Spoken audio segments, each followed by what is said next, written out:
You're listening to Skills World Live with Tom Bewick. News, views and interviews in association with FE News. Good evening. Welcome to episode 20 of Skills World Live.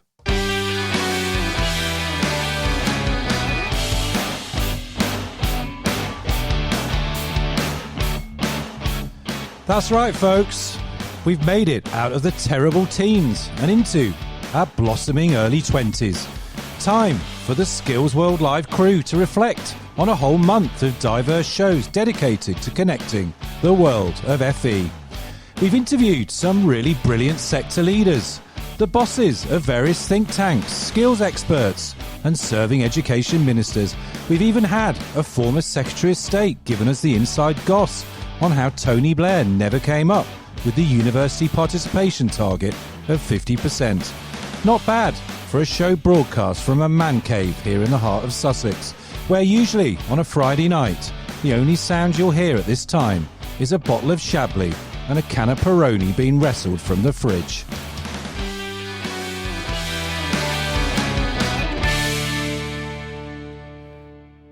Instead, this former house DJ is at his microphone and mixer desk battle stations, ready to bring you another glorious 60 minutes of informed chat and topical debate.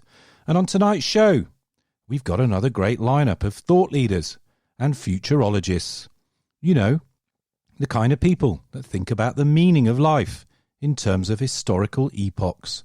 They love to imagine a world that doesn't yet exist and share with us what we mere mortals could be doing in our homes and workplaces in the decades to come. Not even I was around when the British economic historian Arnold Toynbee first coined the term the Industrial Revolution. He was referring, of course, to the process whereby Western societies gradually emerged from their agrarian and handicraft economy to one dominated by industry and machine manufacturing. Today, we would call that epoch the First Industrial Revolution.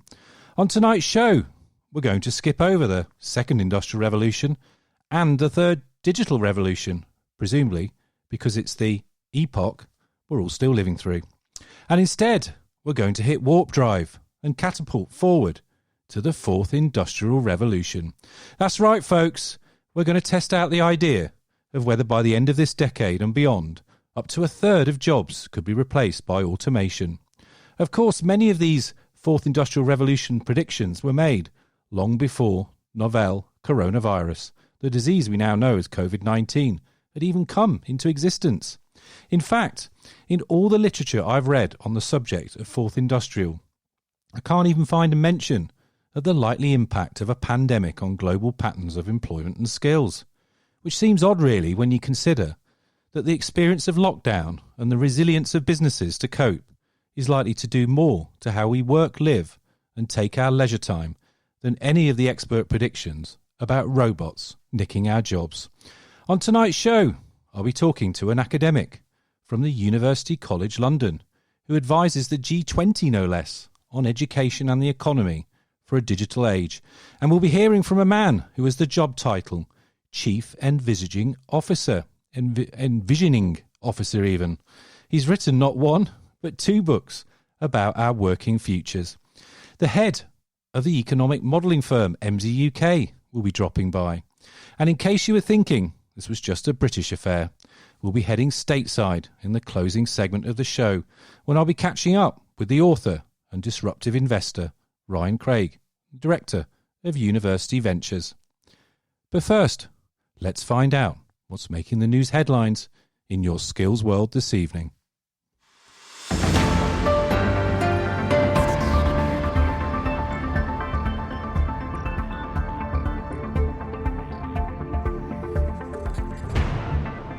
The exams watchdog in England, Ofqual, has today published the outcomes of their exceptional arrangements for awarding qualifications this summer. The chief regulator, Sally Collier, said that in the unprecedented circumstances the education sector found itself in this summer, Ofqual's exceptional arrangements were the fairest way of making sure students have the grades they need in time to progress to further study or employment. To help learners and education providers navigate the approach for these qualifications, Ofqual has launched an interactive tool available from the .gov website. In other news, the University and College Union, UCU, have issued a warning today that the exceptional arrangements being put in place for this summer's examinations could result in high-achieving students from low socioeconomic backgrounds and those with protected characteristics seeing their grades underestimated by tutors.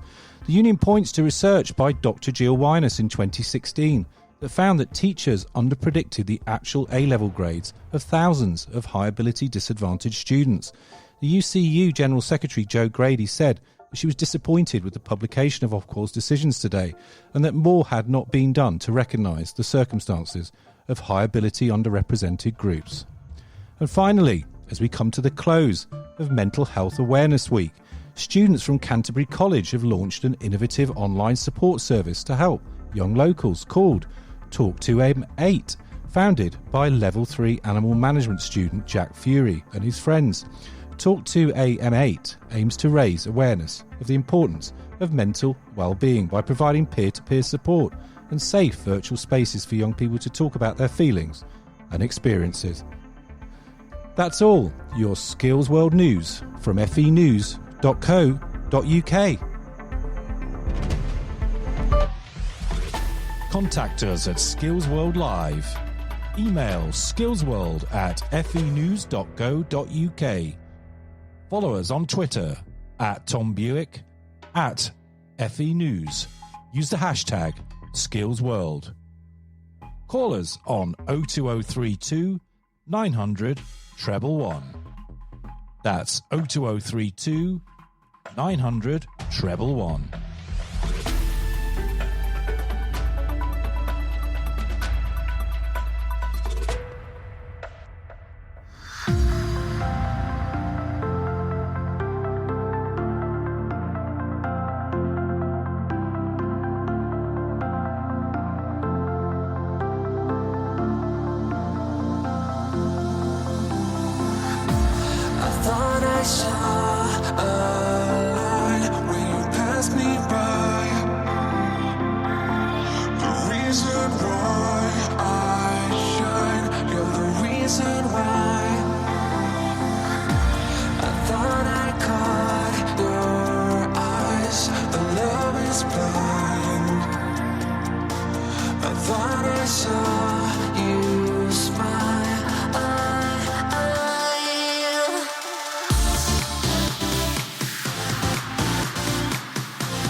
The Reason Why I Shine by Thomas Skiedelberg.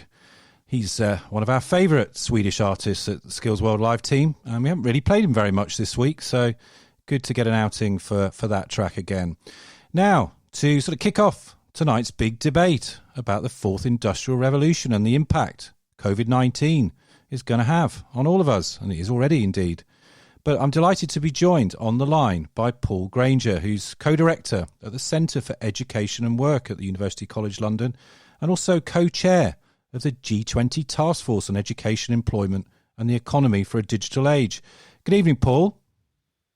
Evening. Evening. And also joining us on the line on this three-way discussion this evening, we've got Jamie Smith, who's the Executive Chairman at C Learning. Good evening, Jamie. Good evening. Thanks for joining us both. Now, Paul, let's start with you. You co-wrote a book in 2015 called The Coming Age of Further Education. In the 5 years since publication, what has surprised you the most about where FE finds itself today? I think the pleasing surprise is that in that book we were arguing that FE had been long neglected. Yeah. And as the need for skills changes, I think FE is coming to its strengths. There's been a definite move towards it having more civic integration. The general sense of devolution is allowing FE colleges to develop within their regions, which is beneficial, I think, for all concerned. Yeah, absolutely. Jamie, on your LinkedIn profile, you describe yourself as a passionate about education, digital, people, new thinking, disruptive technology and innovation. To what extent would you agree that it's a rather good definition of the kind of factors that will drive the fourth industrial revolution? Oh, absolutely. I mean, just in the last few months alone, I think one of the things that has been revealed very starkly by the pandemic, for example, was the kind of skills that people are going to need during this fourth industrial revolution, as it gets called, where digital seems to be, I would argue it's always been critical to a critical skill in the digital age that we're in. But what's happened in the last few months, of course, is that it's just been starkly revealed the extent to which it's now critical for the future of organizations, and especially people going through colleges and universities now. They do need a baseline level of digital skills, no matter what sector or what organization they're going to go into. So I think there's a range of skills attached to all of that, but I think a baseline level of digital skills is now so starkly obvious that everybody needs it, no matter whether you're a student today or even if you've been in the workplace for 20, 30 years, it doesn't really matter. Yeah. I think digital skills are essential now. Yeah, absolutely. I mean, they're not a sort of nice to have, that's for sure. Everybody's got to have them. But to what extent, though, do you think, when you look at this fourth industrial revolution thesis, it's one of saying, okay, well, we've got a lot of ubiquitous digital products around us, and potentially, I mean, some of them have already automated. You've only got to talk to the, some of the accountants, for example, and how software is now helping small businesses, for example, do without a bookkeeper. I mean, do you see this sort of threat of automation and therefore displacing millions of jobs? How real do you see that, given that technology can both be a job creator and a job destroyer? Jamie, I mean, there's a couple of elements to this. I think if you look at all kind of disruption when big change happens, whether it's technology or any form of disruption, really, there's always displacement, and there's a common factor, and it goes right back to education. It's like that well-known phrase that's been around a long time about the future belongs to those who are most able to adapt.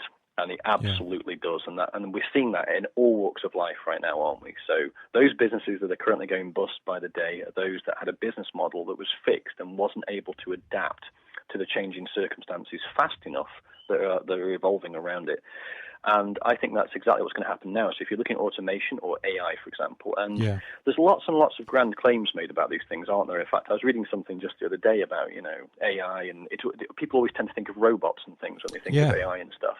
But in actual fact, the way that AI is starting to impact on our lives the most is in very almost dull ways, but that make a difference, and usually things that we're too lazy to do. So, for example, from a personal point of view, it's AI auto-completes a lot of my emails that I'm writing now and saves me time, which is great because I hate emails. Yeah. So AI will start to impact in ways like that. Now, in terms of the displacement and the negative side of it, that's only true if we don't equip our nation and our communities with the skills to be able to adapt to the changing world around them. Yeah. So if we don't invest enough as a country and at government level in adult skills as much as young people, Sure. then they won't be able to adapt to this rapidly changing world they're faced with, and that's when we do have problems, and then we'll have digital poverty and digital exclusion and lots of other negative things. Well, let's talk about that in just a few moments. But Paul, let's bring you back in. I mean, you're very involved, have been involved with the G20 and their Future of Work programme. I mean, to what extent do you think that the G20 of industrialised nations are really kind of ahead of the curve in terms of fully working through what the transition that we're all living in, you know, from a carbon economy to a greener economy, from, you know, analog skills to digital skills to the use of nanotechnology, artificial intelligence in our households and in our environment? I mean, how on the ball have the G20 been in terms of understanding those massive shifts in our society? I wouldn't give as much time to the G20 as I do if I didn't feel that they were moving in a beneficial direction. I mean, what they are is starkly aware of the difference in access to IT around the world. Yeah. Here we are talking about machines extending human capacity, which is the important thing that machines do.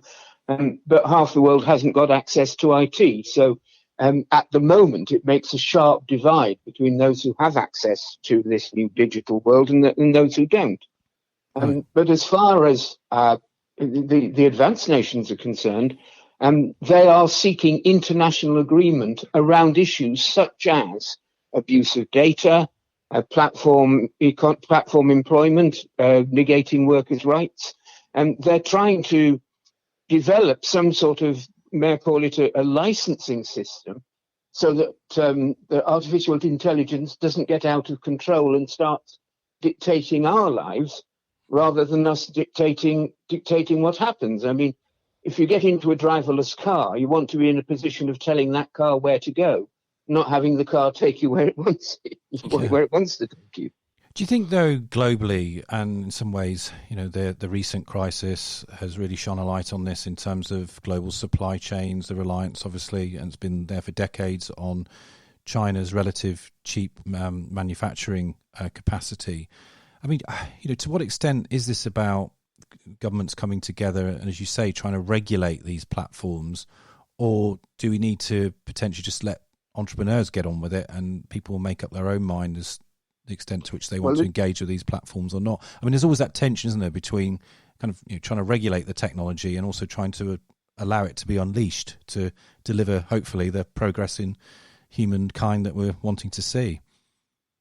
The track record of governments getting together is not a good one, and the present spats between the US and China aren't helpful. And sometimes I think it might be better if entrepreneurs just got together and got on with it. But you know, there are moves towards international agreements. One of the crucial things is that this pandemic has demonstrated to us that we've got to shorten supply chains. A farmer neighbour of mine can't get his tractor on the field because it's waiting for a small plastic component that comes from China. Well, in 5 years' time, he'll have a 3D printer in his garage, and he'll be able to manufacture that little absolutely. plastic bit. Yeah, I mean, some of the visions, Jamie, that I've seen written down about, for example, 3D printing, because of, you know, those printers, like all forms of technology, started off quite rudimentary, you know, and people talked about the famed example of downloading, you know, how to make a gun from the internet and put it through the 3D printer. But some of them now are really, really very, very advanced indeed.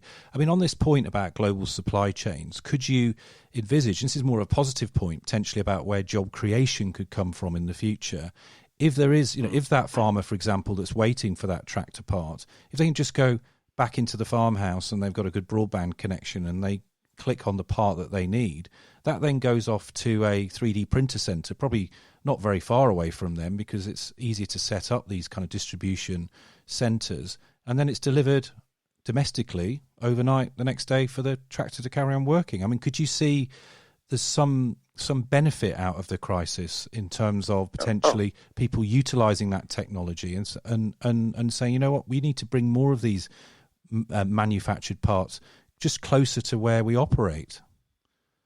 Oh, well, from my point of view, absolutely. I mean, I'm no expert on the manufacturing sector, but what I can say is that I was listening to a senior leader in education just in the last 10 days who said to me that in his organization he's seen more innovation in 5 weeks than he believed he'd seen in 5 years.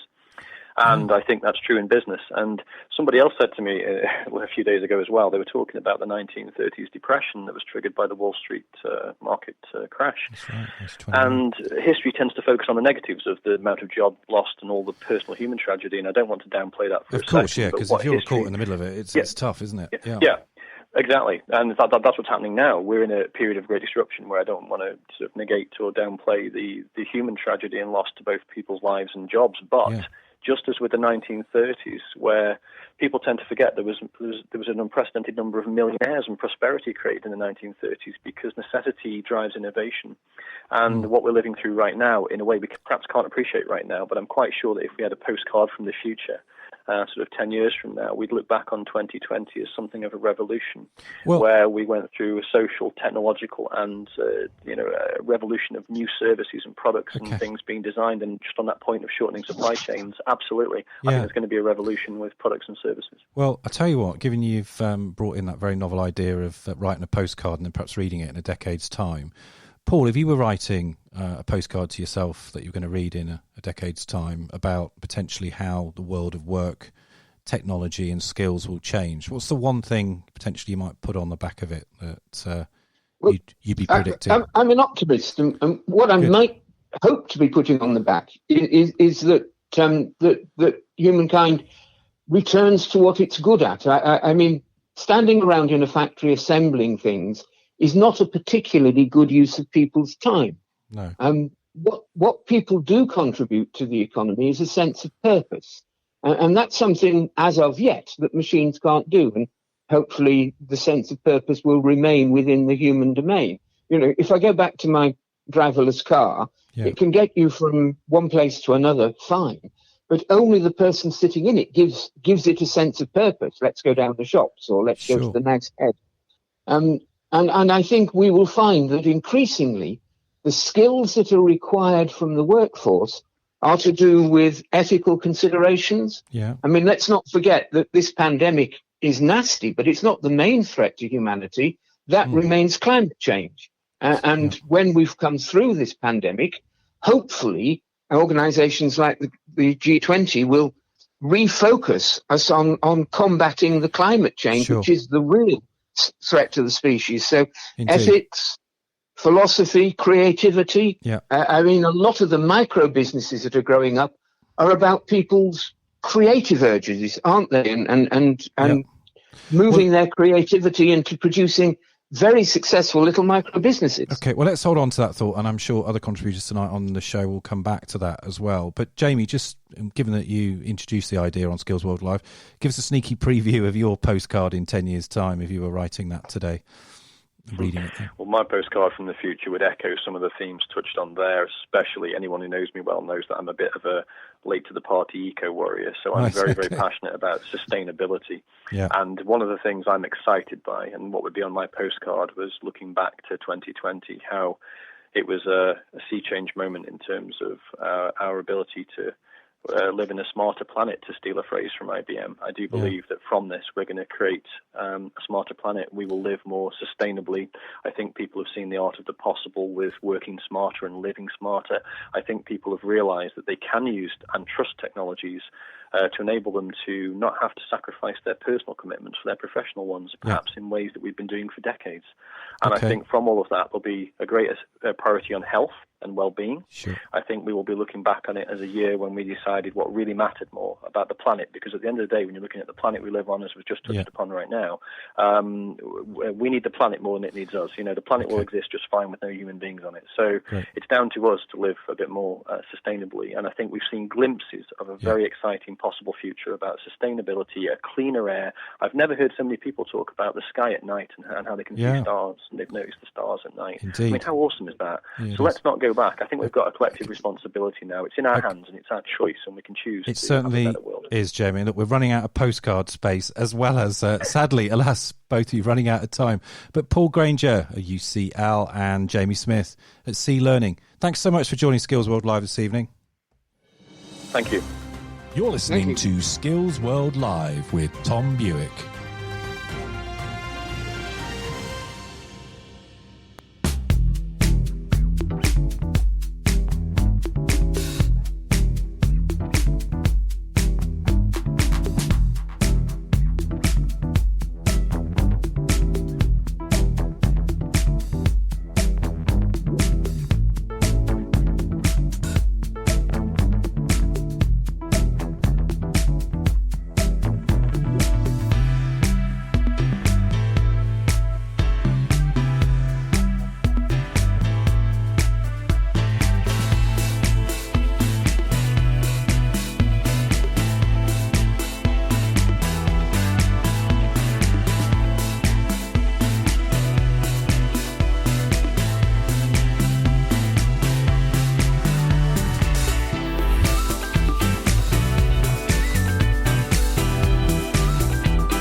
That was quite a funky track for Friday night. And it's a track by Lionel Quick. And it's called, they called her Cinnamon. So to continue tonight's big debate on the fourth industrial revolution, we've got a couple of real futurologists now to talk to. I'm joined by Andy Durman, who's Managing Director at Emsi UK, and of course be very well known to lots of parts of the FE sector. Good evening, Andy. Hi, Tom. How are you? I'm very well, thanks. And joining us in this three-way is Dave Coplin, who's the founder of Envisioners. Evening, David.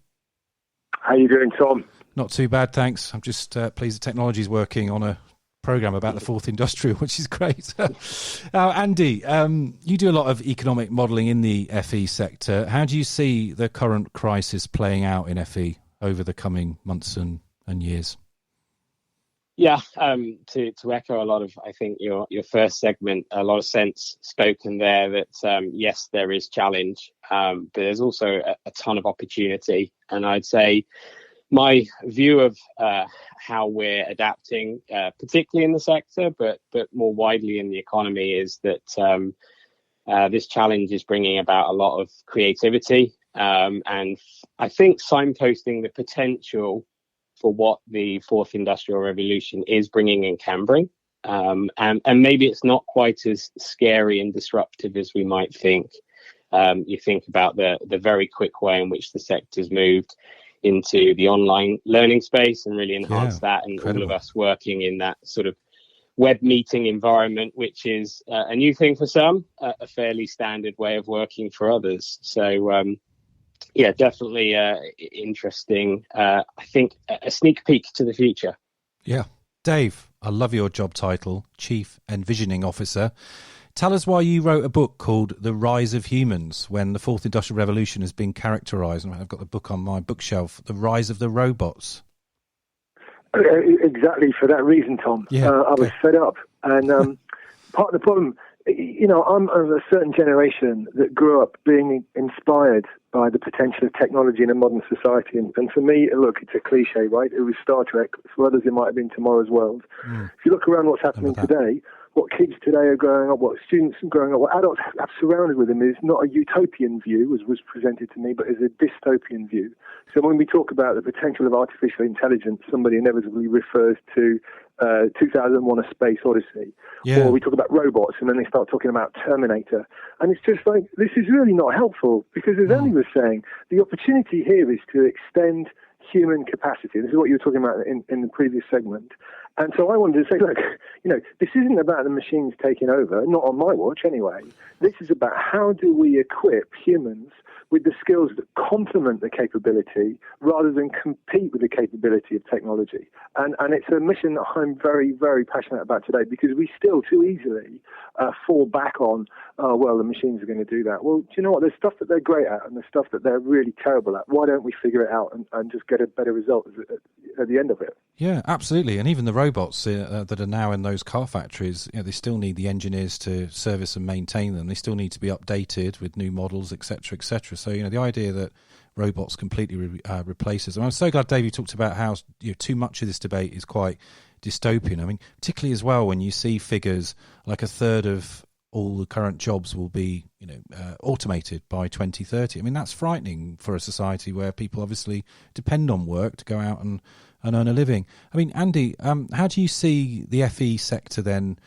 As you said quite rightly, they've already probably done about 10 years worth of innovation in the last 10 weeks. But what kind of things do you see college principals really wanting to drill down on and focus on, particularly from the next academic year, as we hopefully start to see things calm down a bit and get back to some new normal?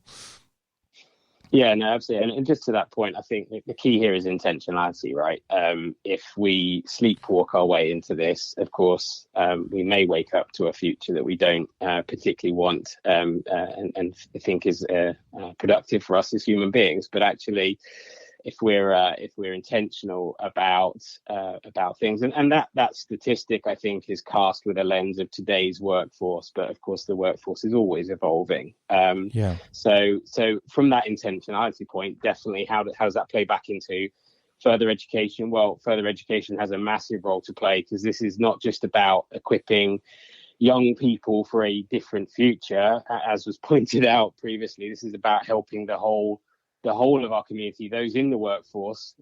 Tomorrow's workforce is mostly made up of today's workforce and a few new entrants to the labour market in relative terms. That's right. 80% today's workforce will still be in work in 2030, so they're not going anywhere fast. Absolutely. Yeah, absolutely. So I think the big focus in FE has got to be in as much about how we prepare to keep training a critical part of life and the lifelong learning dimension, as much as agonizing over futurology of what the labour market might look like in 10 years for today's young people. I mean, that's it's anyone's guess in all reality. It is, so but you start, but Dave, I mean, you start to see, and I know you've thought a lot about this, but when you think about some of the wicked problems that we've been trying to deal with for years, obviously climate change is one of them.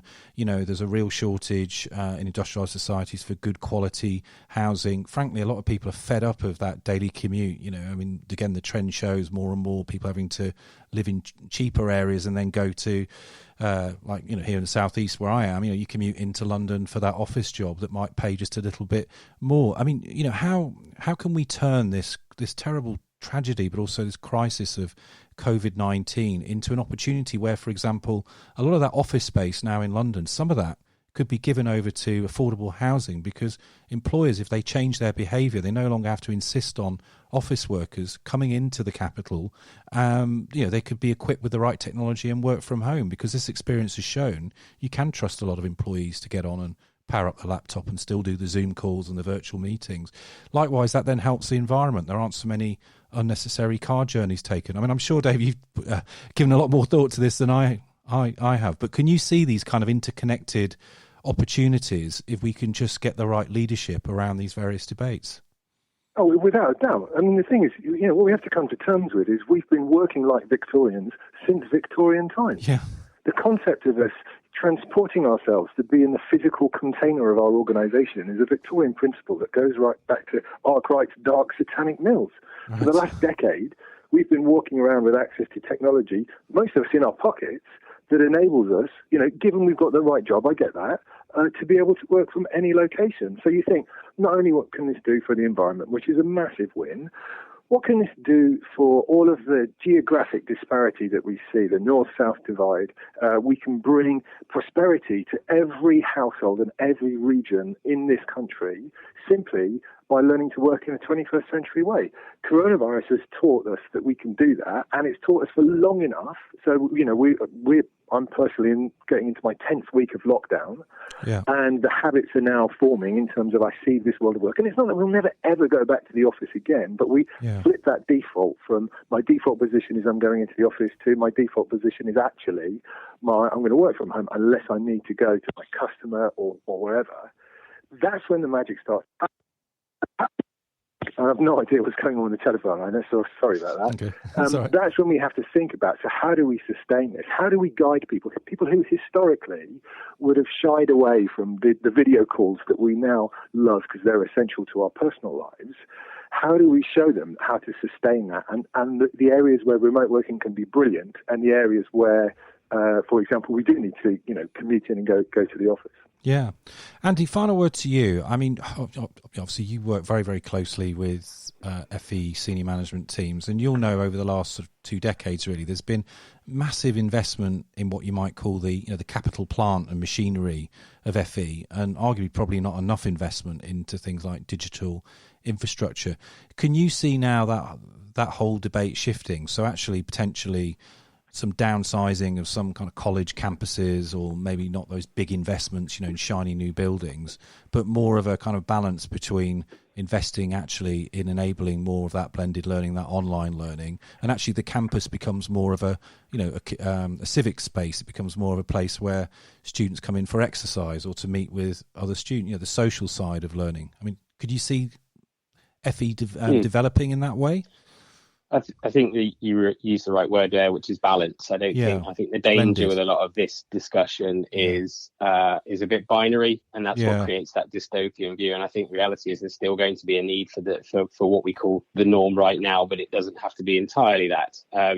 I think, looking to the labour market and hearing some of the discussions today, on one level, the jobs market is truly becoming national in certain sectors, knowledge economies, because of what we described. In other ways, we're hearing actually how certain labour markets might become very localised, and localised supply chains activity. And I think FE colleges are really well placed to serve those dimensions and that civic component. So how can the FE college be that hub for the 3D printer that has the spoke out to a number of local industries, embracing that technology, but also prepare students to work in a global world. I mean, my boss is in Idaho, and I speak to him regularly.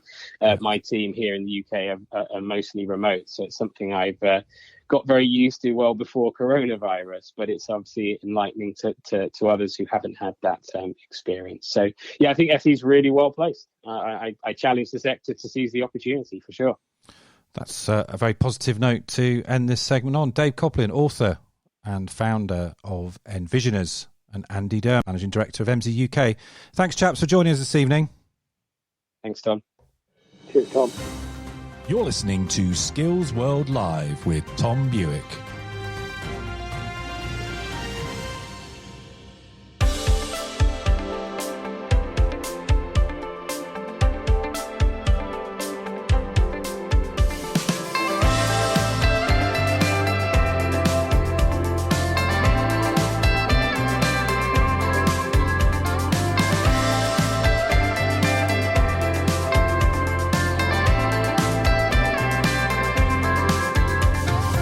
Love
That's Rescue Your Mind. Klinger with Die. So to close tonight's Fourth Industrial Revolution debate. And I'm joined by Rebecca Garrod-Waters, who's the CEO of UFI Trust. Good evening, Rebecca. Hi. Hopefully you come through to the studio now. Good evening, Rebecca. Hi, nice to talk great. to you. And you, thanks for coming on. Now, look, we were also hoping to talk to Ryan Craig.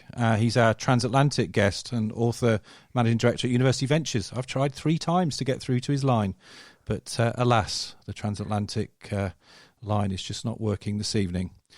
Rebecca, let's start with you then, shall we? The University for the Industry, later called Learn Direct, was originally a sort of Labour government creation to try and deal with the rising demands of the digital revolution.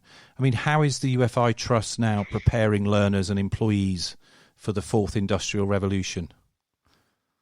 Yes. So obviously we're now primarily a grant funding and venturing organisation, and we're obviously hugely passionate about the benefits that digital technology can bring to learning, and always have been, and also since we're an entirely virtual organisation with a dispersed workforce, so we kind of live our principles.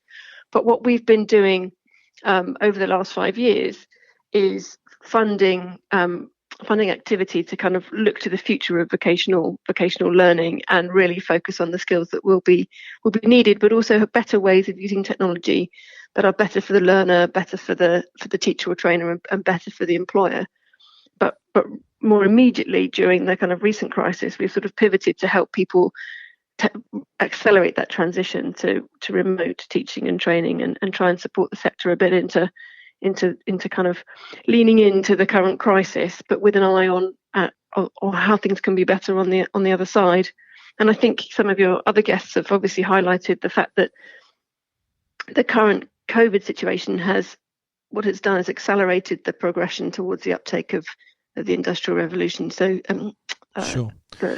And I mean, where are you on this kind of binary debate, as it was described earlier, about some of the predictions are quite dystopian, aren't they? People being replaced en masse by robots and all of that. I mean, where are you and your trust in terms of thinking about how we, in a sense, turn a challenge, and obviously this immediate crisis as well of COVID-19, but into an opportunity? I mean, where do those investments need to be made, do you think, in the education system?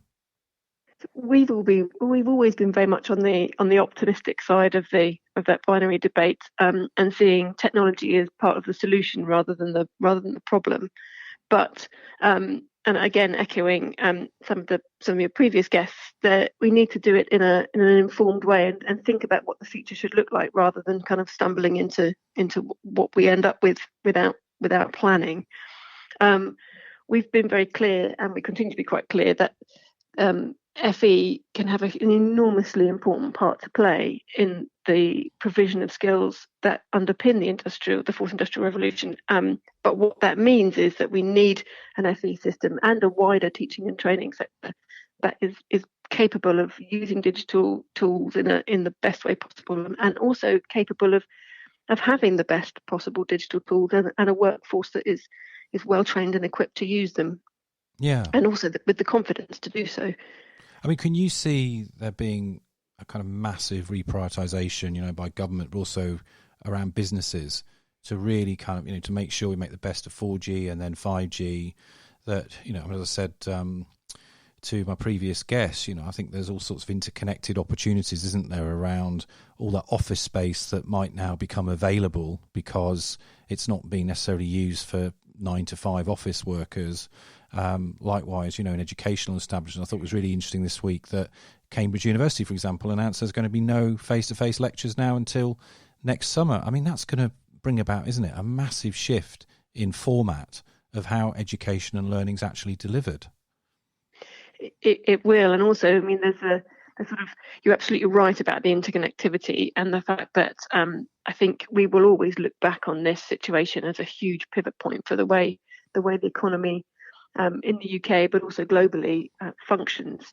And I think that announcement by Cambridge was a real case in point in terms of the way education is being delivered. And actually, when you kind of unpick that, there's a lot about the way that different parts of the education system are funded that then plays into how they then deliver their training. So obviously, Cambridge already delivers quite a lot to a worldwide audience, and so they have to think very much about how they play to their audience. But actually, what we should be doing is thinking about how online and digital tools can support the domestic audience and create better access and opportunity across all parts of the learning spectrum. Right, as everyone has said, today's workforce is tomorrow's workforce, so we need to really think about those people who are in work as well. And do you think that's going to drive down the costs over time as well of education? I mean, obviously it's not cheap to go to Cambridge. It's not cheap to take out loans over 3 years of an undergraduate degree. I mean, again, is that another obvious sort of consequence of both the crisis now, but also looking ahead to this fourth industrial revolution, just a kind of huge shakeout really in markets for all sorts of consumer goods and services, including for education, which sort of straddles both being a consumer good and one that's a public good as well. I mean, is that whole debate going to rear its head fairly shortly? I mean, imagine those students at Cambridge, for example, they're not going to be too happy about the idea of not having face-to-face lectures, I would have thought. Yes. What they're paying for, So, I mean, it's going to bring about that kind of debate, isn't it? I think it is. And also, could already see before the pandemic a shift towards an interest in much more kind of micro credentialing and different recognition of skills and expertise, and thinking about how you recognise what's the human skills or the soft skills, if you like, and actually looking at what employers were looking for in people they were hiring, or the people they were looking to nurture and progress in their existing roles. And it may be that part of that debate isn't just about the kind of black and white cost of education, but actually how it's delivered, how it's credentialed, how it's accredited, and therefore how people purchase it, and actually also how people take ownership of their own skills portfolios and profiles, and the kind of the difference in a kind of entirely state delivered system versus a kind of personalisation of learning and progression. Yeah, and our old friend skills accounts might make a comeback as well in terms of people being given more of that purchasing power to decide what learning they need. Rebecca Garrod-Waters, CEO of the UFI VOC Tech Trust. Thanks so much for joining us on Skills World this evening. Thank you for having me. You're listening to Skills World Live with Tom Bewick.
So that's the last days of summer, and I was able to play that track just to buy me a little time to get back on the transatlantic bat phone and connect with my colleague Ryan Craig, who's author and managing director at University Ventures. Good evening, Ryan. Evening, Tom. Thanks for having me. Good to speak with you. Yeah, thank you. And this line does sound very, very scratchy. You could tell you're thousands of miles away. I think you're on the west coast of the US at the moment. Yes, California. Oh, wow. Okay. So it's California dreaming all the way. Ryan, thanks so much for coming on Skills World Live. And a question I definitely wanted to ask you, given that you've written the book a new, faster, cheaper alternatives to college. So I take it then that you're not a fan of the current sort of tertiary education system in the United States that obviously records student loan debt as higher than consumer debt, for example. Yeah, no, I think that's a mild way of putting it. Look, I think if you get into a selective university and it's affordable, no one's going to be a bigger fan of your attending than I. I certainly benefited from that experience. The problem is that that characterizes a vanishingly small percentage of students enrolled in universities. They're either enrolled in selective universities that aren't affordable, or much more likely, they're enrolled in non-selective universities that are probably not affordable, and more likely than that, even producing suboptimal or poor employment outcomes. We have a 45% underemployment rate of university graduates in America. So 45% of university graduates coming out probably could have gotten that first job that they're going to get without their degree. And we know that if you don't have a good first job, if you're underemployed in your first job, 2/3 of the time you'll be underemployed 5 years later, and half the time you'll be underemployed 10 years later. Careers are path dependent, and the coronavirus crisis has just simply amplified that. Sure. We now have a generation of university graduates, probably this year and the next, and maybe the next after that. We're going to be graduating into one of the worst job markets in history, and just simply don't have the specific skills that employers are looking for. And it's that disjunction between what higher education is producing in terms of skills and the skills that employers are looking for that is causing this employment crisis. Now, that analysis is very close to something that you and Blair told me on this programme last week, and I know he's one of your case studies in your book, and of course he's the chief exec and founder of White Hat here in the United Kingdom. I mean, you know, he talks about obviously the university model being broken, and you know, he's done something about it, obviously by setting up an apprenticeship training company that's connecting, if you like, the learning and earning model of getting still quite a higher level of education directly, though, inside the labour market. I mean, to what extent do you think those kind of programs, because I know obviously you and I have had lots of conversations and we've published some work together in the past looking at the viability potentially of apprenticeship models in the United States. How likely do you see those kind of programs like the ones White Hat runs here in the UK being feasible and doable and deliverable in California? Well, we think they're not only possible, but critical. Yeah. We need these programs. We now have 38 million unemployed Americans. Yeah, so that's a lot. Yeah. I don't know how many millions are not going to have jobs to go back to when this is done, from retail, from food service, from travel, from hospitality. Those jobs are probably gone. So let's say it's 10 million Americans who are out of jobs. It cannot be the case that the only answer to those individuals is re-enroll in a degree program at an accredited college or university, take on student loan debt, sit in a classroom for several years with no guarantee of employment. We absolutely need earn and learn apprenticeship-like pathways. I think the big challenge in America with apprenticeships, and specifically extending apprenticeships beyond the traditional blue-collar building and industrial trades, which is pretty much all we have in America now, is we need to do three things. Two of those things you've done in the UK. The third you haven't done yet. We're trying to accomplish all three. The two that you've done are, one, to make the link clear between becoming a official apprenticeship and covering the cost of the training. You do that. We do not do that.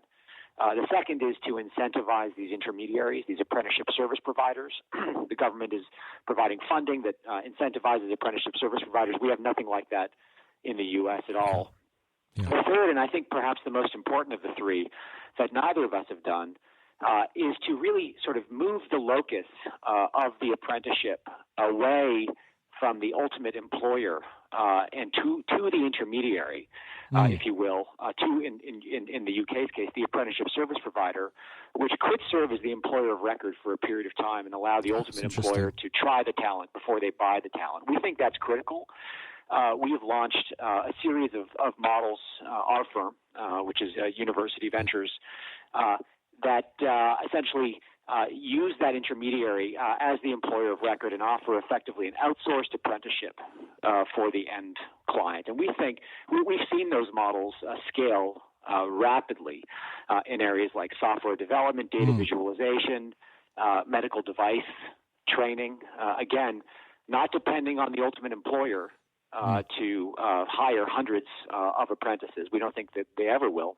Yeah. But building a business, having an intermediary that has a commercial incentive to scale the provision of purpose-trained entry-level talent to their clients.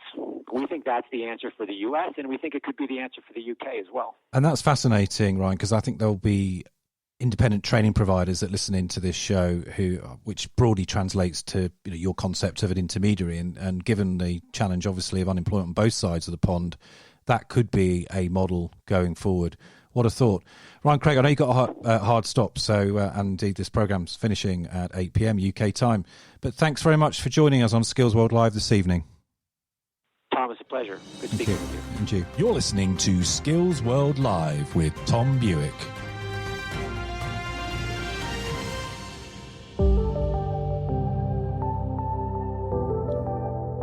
It's always good to go stateside. Great to speak to my old colleague Ryan Craig, doing some great work at University Ventures, so definitely tap that into the Google machine. Check him out and his books. Captured you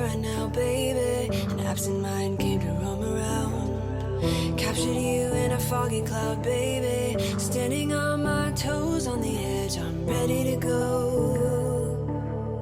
See it clear when the shadows are lit, I'm ready to go.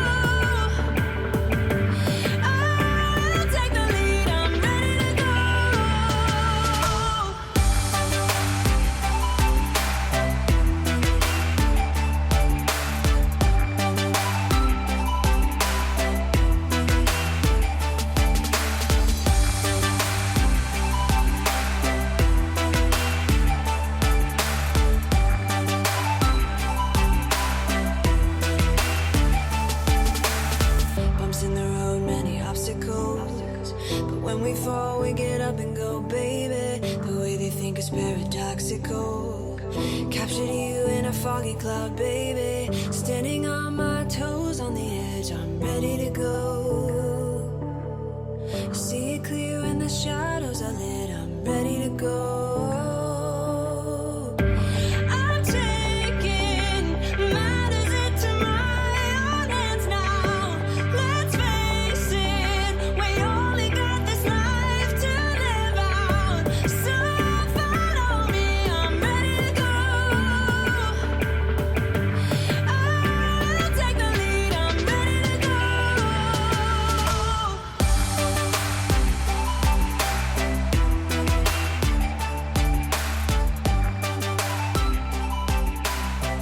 That's ready to go. Celicy with Dinah Smith. And, well, I'm ready to get on with the rest of my Friday evening with the kids in lovely heart of Sussex. So, join us next week. Listeners in the UK, though, should know that we're on our second, well, we're on the second May bank holiday, but that means that there'll be no usual Skills World Live show, with our phone chat guests on Monday. Instead, back by popular demand, well, the editor asked me, I'll be spinning out another music mix from epidemicsound.com, dusting down my old tech house DJ alter ego Van Allen and spinning a few tunes. So that will be posted live on Monday, Bank Holiday Monday. Don't forget, if you want to be on the show, there's still time actually. Email us, skillsworld@fenews.co.uk.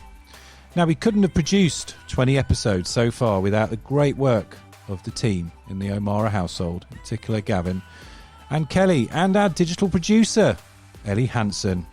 Skills World Live is an FE News production, supported by the Federation of Awarding Bodies Platinum Partners Programme. Subscribe to Skills World Live at fenews.co.uk/skillsworld.